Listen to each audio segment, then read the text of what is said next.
ইউনূস কিংবা অন্তর্বর্তীকালীন সরকার বিএনপির কাছে তখন ভালো যখন বিএনপির যত দাবি দাওয়া রয়েছে এবং তাদের যে তালিকায় শীর্ষ সন্ত্রাসী রয়েছে, তাদের নেতাকর্মী অনেকে তো শীর্ষ সন্ত্রাসী, এটা আপনারা ভালো করেই জানেন। এবং শীর্ষ সন্ত্রাসীর তালিকায় রয়েছে জাকির খান, নাম তো শুনেছেন। ভয়ানক তাণ্ডব সৃষ্টিকারী একজন ব্যক্তি ছিল।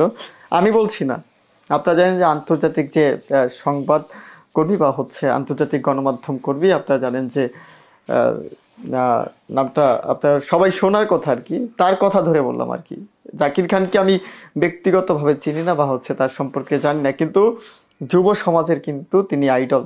নারায়ণগঞ্জের কিং, নারায়ণগঞ্জের কিং এবং খেলা হবে এখন বর্তমানে নারায়ণগঞ্জের কিং হচ্ছেন জাকির খান।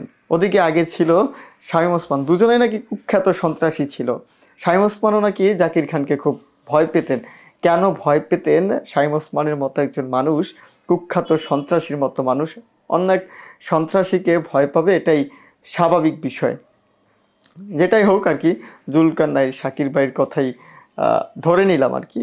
সে বলছে যে জাকির খান সন্ত্রাসী, অনেক মামলা রয়েছে তার বিরুদ্ধে এবং মানব হত্যা মামলা, সেগুলো সব বেশিরভাগ মামলাই নাকি মানুষ হত্যা মামলা।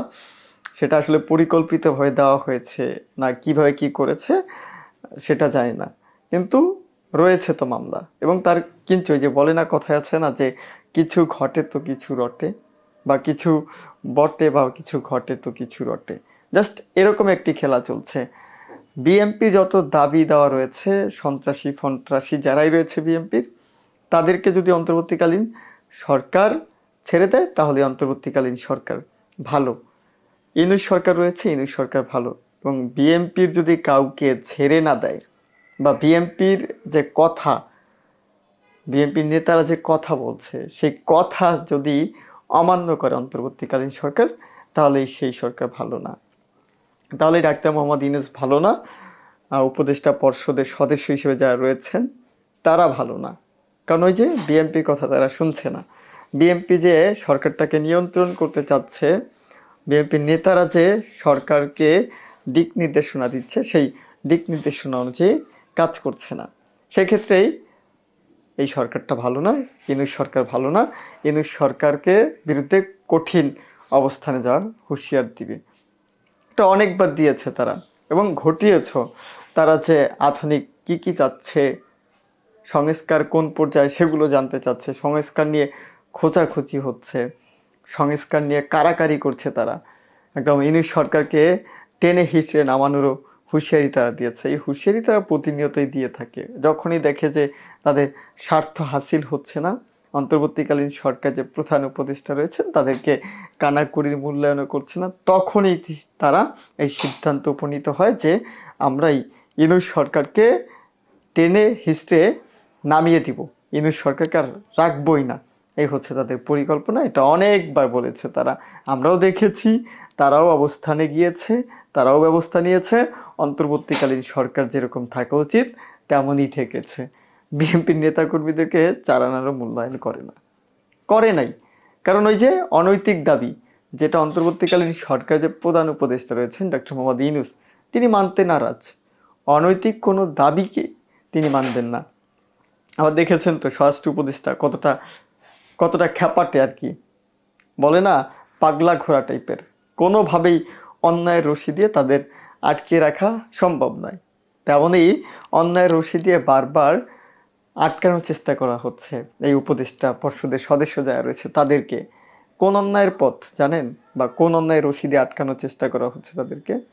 বিএনপি যারা দস্যু রয়েছে, বিএনপির মধ্যে যারা সন্ত্রাসী রয়েছে, ত্রাস সৃষ্টিকারী রয়েছে, ভালোও রয়েছে। একটি দলের ভালো থাকবে মন্দ থাকবে, পাঁচ আঙুল তো সমান হয় না, পাঁচটা আঙুল পাঁচ রকম হয়। তেমন রাজনীতির ক্ষেত্রে শুধু যে বিএনপি তা নয়, যে কোনো রাজনৈতিক সংগঠনের দিকে যদি আপনি তাকান, সেখানেই পাঁচ আঙুলের মতো মানুষ থাকে, ভালো থাকে মন্দ থাকে, খারাপ থাকে আবার ভালো থাকে, মন্দ থাকে খারাপ থাকে, এরকমই। সেই সূত্রপাত ধরে যদি আমরা বলতে চাই, তাহলে একটা কথাই বলি যে অন্তর্বর্তীকালীন সরকার যে সিদ্ধান্ত নিচ্ছে, সেই সিদ্ধান্ততে কিছু কিছু ক্ষেত্রে বাড়া ভাতে ছাই দেওয়ার মতো। সেই বাড়া ভাতে ছাইটা কাদের পড়ছে? পড়ছে অন্তর্বর্তীকালীন সরকারের সিদ্ধান্ত নেওয়া কিছু পদক্ষেপ, এবং ওদিকে বিএনপি যে নেতাকর্মী যারা ধরাশায়ী হচ্ছে, যারা সরকারকে ধরাশায়ী করতে যাচ্ছে, তাদের বিরুদ্ধে অবস্থান হয়ে যাচ্ছে, তাদের বিরুদ্ধে চলে যাচ্ছে বিষয়গুলো, সেই ক্ষেত্রেই তারা একটু খ্যাপাটে হয়েছে, একটু পাগলা খোরা টাইপের হয়ে অন্তর্বর্তীকালীন সরকারকে হুঁশিয়ার দেওয়ার চেষ্টা করছে। কৃষ্ণ করলে লীলা, আর যদি তারা করে তাহলে বিলা। অন্তর্বর্তীকালীন সরকার যদি তাদের দাবি দেওয়া মেনে নেয় তাহলেই তারা ঠিক আছে, আর যদি না নেয় তাহলে সেক্ষেত্রে ঠিক নেই। খবরে যেতে চাই, প্রকাশ্যে তুহিনের মুক্তি না দিলে কঠোর কর্মসূচি হুঁশিয়ারি। আমি বিষয়টা বুঝছি না। এই যে প্রকৌশলী তুহিন, তার মামলাটাই কি বা হচ্ছে, কেন তাকে মুক্তি দেওয়া হচ্ছে কিনা, কোনো আইনি জটিলতা রয়েছে কিনা, বা আসলেই সে প্রকৃতপক্ষে আহ, দোষী কিনা।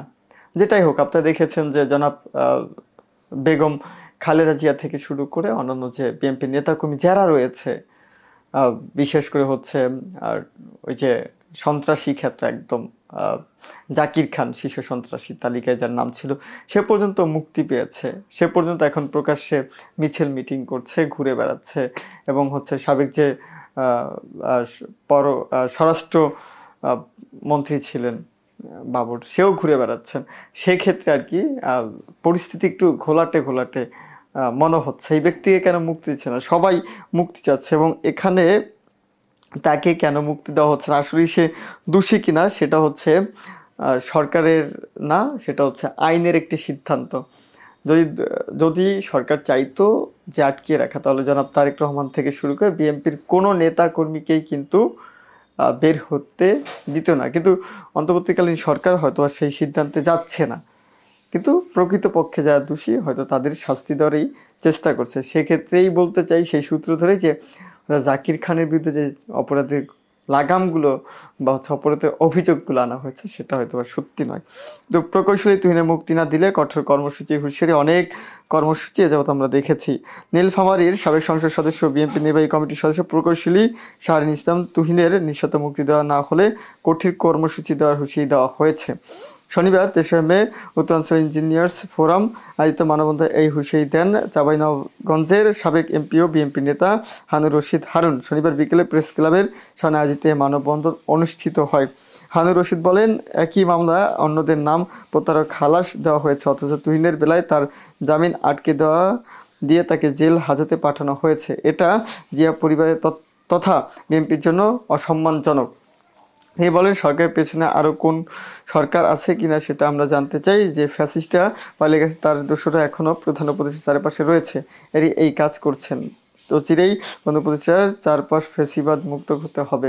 এটা গুড, একটা ভালো একটা পয়েন্ট আমি এখানে লক্ষ্য করেছি, যে আসলে এই মামলায় যারা জড়িত ছিল তারা সবাই মুক্তি পেলেন, কিন্তু জনাব ইঞ্জিনিয়ার যে তুহিন রয়েছেন তিনি কেন মুক্তি পেলেন না? এটা আমার প্রশ্ন, যে সবাইকে মুক্তি দেওয়া হলো কিন্তু তাকে কেন মুক্তি দেওয়া হলো না? এর কারণটা কি? একটু ঘোলাটে মনে হচ্ছে। আসলে ঘোলাটে কি অন্য কেউ করছে? এবং হারুনুর রশিদ সাহেব যে বলছেন, বিএনপি নেতা, সে যে বলছেন যে অন্তর্বর্তীকালীন সরকারের পিছনে আরেকটি সরকার রয়েছে, ইউনূসের পিছনে আরেকটি সরকার রয়েছে। আচ্ছা, আরেকটি সরকার কারা? এটা কি ফ্যাসিস্ট সরকার কিনা, বা ফ্যাসিবাদের দোসর ধারাই অন্তর্বর্তীকালীন সরকারটাকে পরিচালনা করা হচ্ছে কিনা? এবং আরেকটি কথা তিনি বলেছেন, দ্বিতীয় কথা, সেটা হচ্ছে যে অন্তর্বর্তীকালীন সরকার যারা উপদেষ্টা পর্ষদ রয়েছে বা প্রধান উপদেষ্টা, তার আশেপাশে কিন্তু বহু নাকি ফ্যাসিস্টের আনাগোনা বেড়েছে, বা ফ্যাসিস্টদেরকে লক্ষ্য করা যাচ্ছে। এটা কতটুকু সত্যি, আসলে কি করা যাচ্ছে কিনা? আমরাও কিন্তু দেখেছি যে ফ্যাসিস্ট শেখ হাসিনার যা ঘনিষ্ঠজন যা ছিল, ফ্যাসিস্টেরই যারা ছিল, তাদেরকেও কিন্তু পদোন্নতি দেওয়া হয়েছে। এখানে একটু ঘাবলা টাইপের মনে হচ্ছে আমার কাছে। না, বলতে চাই যে অন্তর্বর্তীকালীন সরকার প্রধান উপদেষ্টা যে জনাব ইউনূস রয়েছেন, ডক্টর মোহাম্মদ ইউনূস প্রফেসর, তার যে আশেপাশটা রয়েছে ওইটা ফ্যাসিবাদ মুক্ত করতে হবে, আর যদি মুক্ত না করে সেই ক্ষেত্রেই কঠিন ব্যবস্থা নেওয়ার একটা হুঁশিয়ারি দিয়েছেন।